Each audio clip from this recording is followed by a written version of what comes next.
Als anys 50 i 60 del segle passat van desaparèixer tots els ferrocarrils de via estreta que passaven per Girona i que s'estenien fins a Olot, Banyoles i Sant Feliu de Guíxols.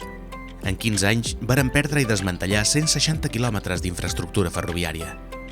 En aquell moment s'apostava per les carreteres i només unes poques persones defensaven que aquests vells ferrocarrils podien reformar-se i modernitzar-se, com anys després es va fer amb ferrocarrils també amenaçats de tancament, com ara el carrilet del Baix Llobregat, Igualada, Manresa, o les línies de Renfe, Barcelona, Vic, Puigcerdà o de la Pobla de Segur, que avui en dia estan transportant 30 milions de viatgers l'any. Malauradament, es va deixar passar l'oportunitat de fer el mateix amb els carrilets de Girona. Ara que tota Europa està invertint com mai en el ferrocarril, és el moment de recuperar els ferrocarrils interiors de Girona amb 3 projectes. El primer és el de la Costa Brava, una anella de 97 quilòmetres que sortint de Girona direcció Celrà i passant per la Bisbal i Palafrugell arriba fins a Palamós i Platja d'Aro i un cop a Sant Feliu de Guíxols torna cap a Girona per Llagostera i Cassà. El segon és el que uneix Girona amb Olot a través de la Vall del Fluvià, amb pas per Banyoles, Besalú i Castellfollit, amb 56 quilòmetres de recorregut. I el tercer és el que uneix les dues principals viles turístiques del sud de la Costa Brava, Blanes i Lloret, amb una secció de 9 quilòmetres d'infraestructura. En total, 162 quilòmetres de nou ferrocarril en format de tren tram, connectant 31 municipis, amb 67 parades i una demanda prevista de 15 milions d'usuaris l'any, 45.000 diaris. Tant d'interès i suport popular han generat aquests ferrocarrils que el govern català els ha sotmès a escrutini i ha adjudicat 3 estudis de viabilitat.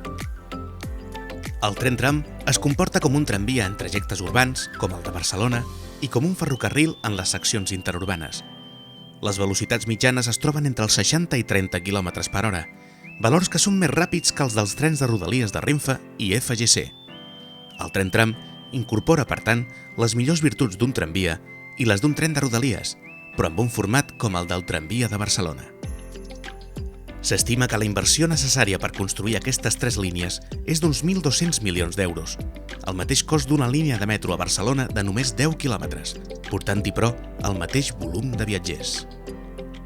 El tren és l'instrument ideal per descarbonitzar el transport a terres gironines, perquè les seves emissions són nules, però també ho és per la forta reducció de consum energètic per viatger, la tercera part de l'autobús i la 10ª part del cotxe, perquè redueix a la meitat el cost de transportar un viatger, en comparació amb un autobús, per la seva pràctica nul·la accidentalitat i per la gran accessibilitat que ofereix un tramvia a usuaris de qualsevol perfil, com ara persones sense accés al cotxe, gent gran, nens, persones amb problemes de mobilitat o senzillament persones que volen aprofitar el temps de viatge per llegir, escoltar música, parlar o descansar.